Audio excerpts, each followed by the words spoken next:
Griffith Piney Park Museum and GRAPA, the Griffith and Regional Association of the Performing Arts, would like to acknowledge the traditional custodians and first storytellers of the land on which we live, work and perform. We pay our respect to elders past, present and emerging, and we extend that respect to all Indigenous people on the airwaves today.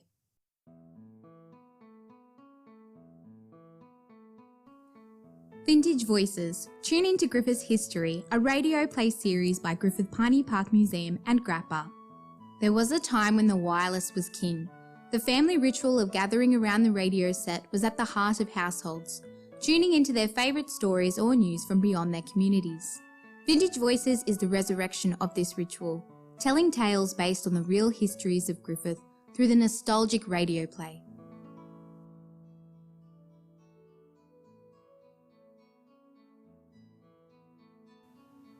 The Letters of a Spanish Flu Nurse. After World War I, soldiers returned home to Australia. Unfortunately, they brought with them a virus we now know as the Spanish influenza. The Spanish flu was a worldwide pandemic that started in 1918 and lasted around 2 years.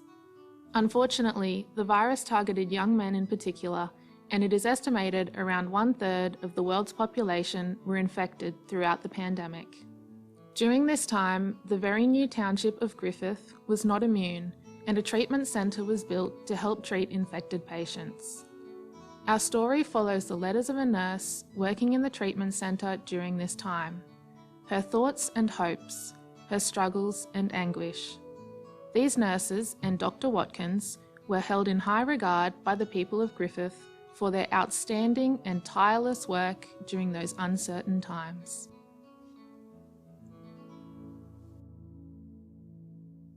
November 12th, 1918. Dear Sophie, the Great War is over. It feels surreal to write that. I cannot believe it.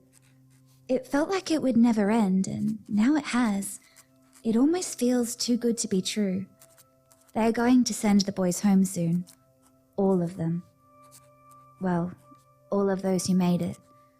I think of those poor mothers whose boys will never return, and I think of Mary, whose sweetheart is gone forever. It isn't fair. I don't want to think about it. It feels very strange to think that life could go back to how it was. Before the war, that is. I don't think I really remember what that looks like. Not anymore. We've all been celebrating since we heard the news. I have so many emotions running through me, but mainly I just feel relief. A heavy tension is lifted off my shoulders, and I look forward to getting on with my life, to live out my dream of being able to help people.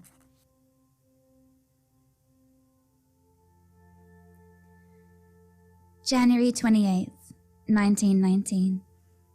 Dear Sophie, I haven't written to you in a while, but the world has changed again, and in only a matter of months.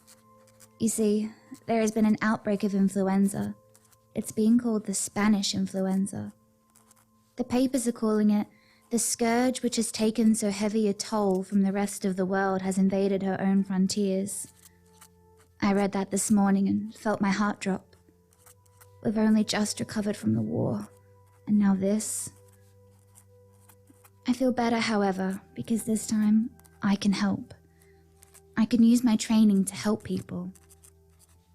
So far, the cases of people becoming sick of this flu in Australia have only seen mild symptoms. Maybe it is nothing to really worry about. It might not even get out here to Griffith, being such a small place and so far from the cities. I've heard some people saying that some of the states have even shut their borders to try and stop the disease spreading. One can only hope. Well, I hope when you read this back in the future, everything will be okay.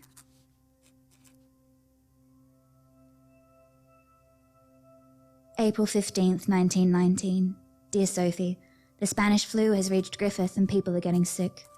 Some with mild symptoms, but mostly not. As you know, there is no hospital here in Griffith, so it was decided that a treatment centre would be set up to care for patients. The centre is located at the Hanwood Hall, and it is Dr. Watkins, myself and my fellow nurses that look after everyone. It is not an easy job. I haven't slept properly in weeks. We have so many strict rules to follow so the spread doesn't get worse. No one in Australia is allowed to go to dances, or even to the cinema in the city. I was planning on going to Sydney to go to the Royal Easter Show with Mother and Dad, like we do every year. That's been cancelled too. It's such a shame. When I arrive at work, I must follow strict rules as well. All of the nurses wear white cotton gowns to protect our bodies, and masks over our faces to prevent the flu from infecting us. We look rather ghastly all dressed up, but we know it's for everyone's safety, so the patients don't mind. Most are too sick to notice. I try not to listen to the gossip or read the papers. The numbers of people dying around the world is downright shocking, not to mention disheartening. They are calling it an epidemic. Haven't we all suffered enough?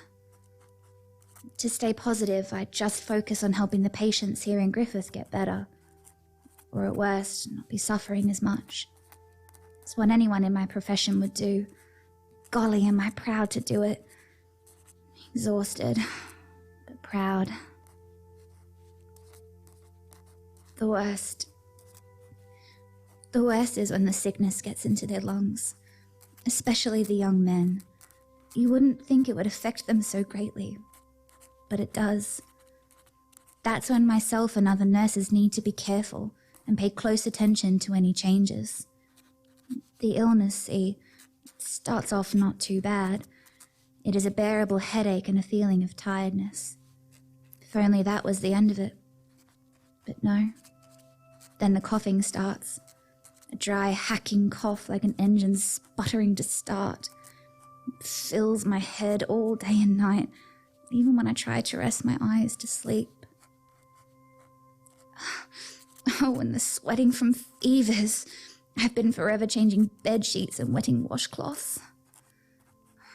Golly, I'm bone tired. I'll finish this letter tomorrow.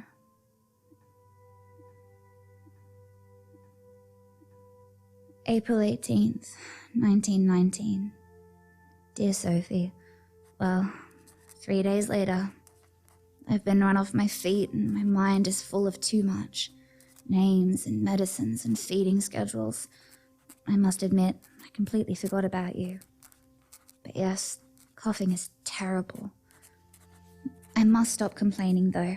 Myself and my family are well. We have been trying to give our patients the best meals we can provide. A hearty, warm meal always helps the healing process. But I've found that another symptom of this awful influenza is that no one wants to eat. They complain of terrible stomach problems and flat out refuse whatever we serve them. Oh, how I hate to see food go to waste, but it could infect others if we share it. I don't know what there is to do about it.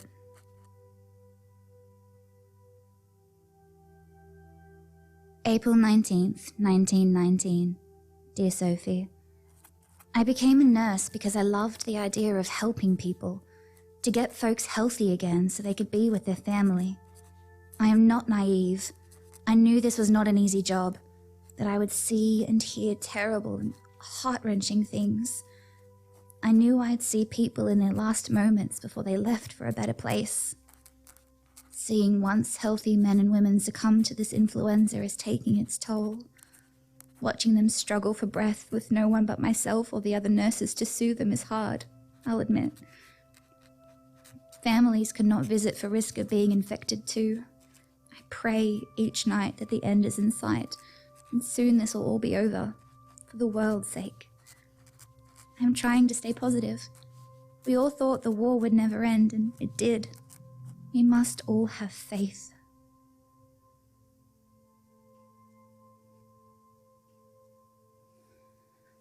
September 22nd, 1919. Dear Sophie, it looks like my prayers may have been answered. The number of people infected with the Spanish flu has reduced dramatically in the area, not only here, but all around the world. There has been so much death. I read things in newspapers that my mind can't even begin to fathom. I am just grateful I did my job the best I could, and that my family is safe.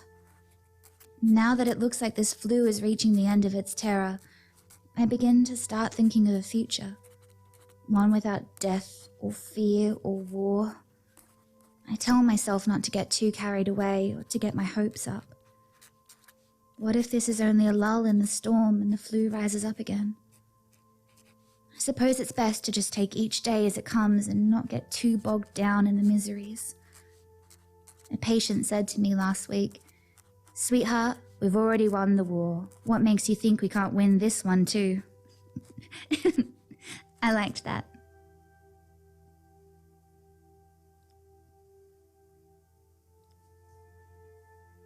July 13th, 1920. Dear Sophie, can you believe it? All the strict rules we had to follow have been taken away, and our lives are going back to normal. I'm still working as a nurse, and there are talks that Griffith may soon have a hospital built. A real hospital, like the ones in the larger towns. I cannot wait to see it once it's built. I often daydream about working in a real hospital, well stocked with medicines and instruments, right here in Griffith. Oh, and another piece of exciting news.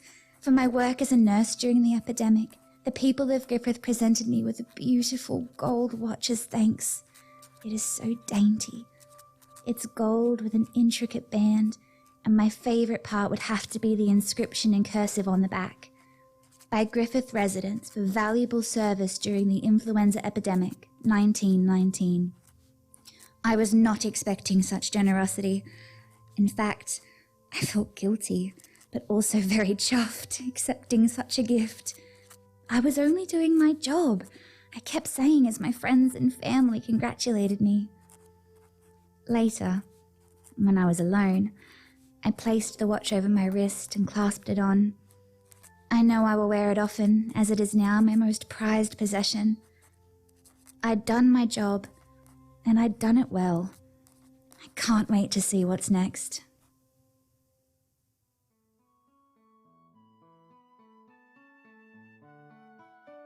The Letters of a Spanish Flu Nurse was written by Lisa Semmler and directed by Oumi Karenga-Hewitt. Produced by Bonnie Owen and Griffith Piney Park Museum. Edited by Aaron Grugan. Original music by Catherine Innes. Additional music courtesy of bensound.com.